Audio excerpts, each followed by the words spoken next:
Hey, what's up everybody? It's your boy Stephen back at you with another video. We got our Chinatown Market drop with the DIOR stuff. They actually came within 3 days of each other, so I'm gonna do them both in the same video. The video from 2 days ago had way too many items, and I realized that I've had a bunch of videos where I've just jammed too many items together. Honestly, once I have more free time, I'll definitely be doing individual videos, but I just kind of had to cram that one, so sorry everybody. Please check that out for the different items that you want to look at. I'll get into these in just a moment. Today, the Supreme drop, they had those vans with the hole punches. Oh my goodness, so many people were trying to get those. The market was way flooded. They were gone so quickly. They got super jammed. I mean, the Supreme website got really jammed with so many orders, so many people trying to access that they weren't even able to load for me until it was already sold out. Pretty sad deal.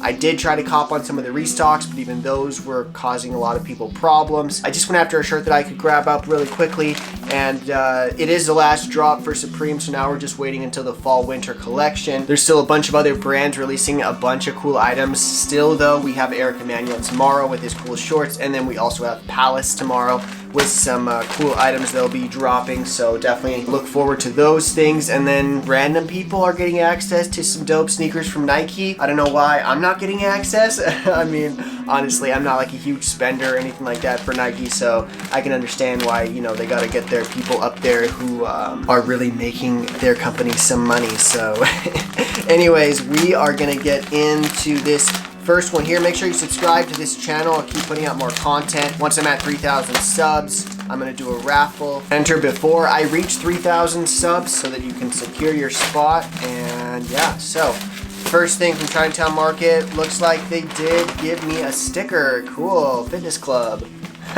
That's cool. Chinatown Market does some stickers. This is my first ever item from Chinatown Market that I've been able to grab just from their drops or whatnot. The packaging just got a size L sticker down there, some warning information on the back. You can already see the Chinatown Market text on the back of the neck. I am going to wear this shirt, so we're just going to break into it. Why not? Let's get into it. Here we go. Back of the neck. I'm going to show you guys that first before this massive graphic here with the DIOR Nike, but look at all of our warning information there. It's actually really hard to read, but it's made in USA, wash on cold, tumble dry, 1971, the Smiley Company. There you go, Chinatown Market, the Smiley Company. Okay, here we go. All right, right off the bat, you can tell this sizing is just standard US sizing. It's not wider than a regular large. The sleeves aren't very long, so it's not oversized really in any way. Just a standard US size large with that DIOR all over there. Look at that. There's that print everybody wants to have on their Jordan 1s for sure right now. It's crazy, but anyways, I'll go ahead and I'll throw this on, and you guys can tell me what you think about the shirt. All right, what do you guys think? Other than the fact that it doesn't go with these shorts. Yeah, that color is totally bad, but anyways, let's go ahead. Yeah, back all black. But anyways, let's go ahead and get into our next Chinatown Market. Here we go. This one I really hope has a sticker as well. Yes, we have a sticker. Chinatown Market. Good times. These are the shorts that go with it, so I can have the full fit. I also got these in a size small. Got warning information on this side, and you can see the graphic already. And then you have the size small. These are, looks like just a Champion collab with Chinatown Market. So they're gonna be some, looks like workout shorts or gym shorts. They're not crazy small or anything like that, so you can just go true to size. I mean, if you want a smaller fit, you can definitely order down a size, but I just went with the true to size that I normally get. Here's the tag on the back of those from Champion. You know you like that tag. And then you got down here another tag. Wow. Let's start reading. Let's go ahead and read this together here real quick. Oh yeah, these shorts are definitely longer. I had a size medium in Eric Emanuel. These are size small, and they're way bigger. They are about the same size as these Palace shorts that I got in a size small. They're basketball shorts, but these ones almost feel a little bit bigger than that, but they are super thin t-shirt type material, so you know, you're getting something real breezy and easy to breathe. I'm pairing them with the Air Force 270s. just because I don't have any DIOR, I don't have any gray pretend DIOR shoes. I was thinking about getting a pair, but then I started thinking into it too much. I talked myself out of it. I decided I could find something just all black that I could wear, since the shirt that I ordered is black anyways. So a gray pair of shoes, I don't know how great they would look with this, since I can just easily wear a good pair of non-collab Nikes.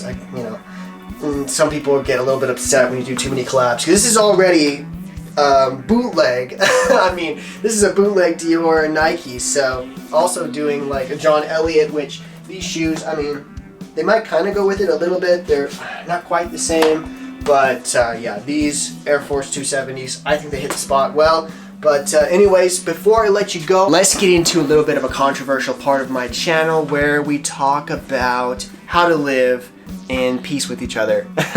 I have grown up reading and learning from this book called the Bible, which is super popular, but by no means is it a perfect book. There's so much in there that does not make sense to people, and people fight about, and wars are started over this book. And people put way too much importance on it because they think that it is literally God speaking from this text, when in actuality, men wrote this. They put it together as best they could, and they tried to portray God as best of what he had revealed himself to them in the way that they read it and everything like that. And yeah, it's gotten a little bit overboard, a little bit too crazy. Even like born again Christian DIOR on my shorts. Born again is supposed to mean, and Jesus meant it to be, that we recalibrate our brains. We evolve our thinking to allow new ways of thinking in that drag us and have emotional ties, so that when we're put in a situation where we need to make a choice, our emotions pull us to that better option. It's called evolving your brain, teaching yourself something new so that you can see the world in a different or new way. Now, I was going over the book of Genesis with the story of creation, and next I wanted to go into the story of Joseph. He was a man who was born of the Hebrew heritage from basically the line of Abraham. Moses is thought to be the writer of the story of Joseph. He wrote it to try and help the Israelites understand who God was, because they were again into all the gods of the Egyptians. They were slaves there. They lived and were serving the Egyptians. But why did they get into slavery? Because of the story that we're going to get into with Joseph. So Joseph, he had dreams about how he was cooler than his older brothers. They didn't like it. They sold him into slavery. The slavery trade ended up bringing him into work for the palace. He was so good at dream interpretation, or just being insightful, I don't know.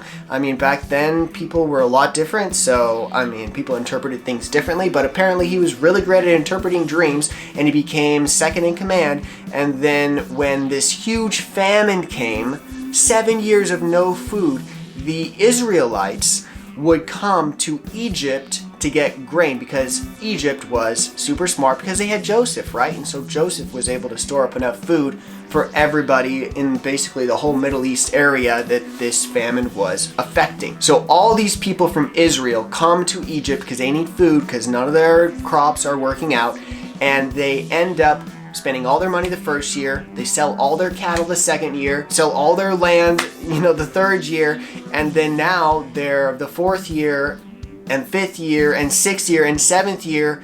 Each time they're just selling themselves into slavery, and then another generation into slavery. That's how it went. So Joseph, that whole story was basically how the Israelites got into slavery. And then next time we'll probably look into the story of how the Israelites ended up getting out of that slavery, then becoming a wandering nation for a while on their own. So anyways, I love you all. Thank you all for keeping up with me. Again, subscribe. Everybody, thank you so much for subscribing. Remember that once that hits 3,000 subs, then it's over. The raffle is done with. So get in now. DM me your shipping address so I know you're a real person, and you'll be entered.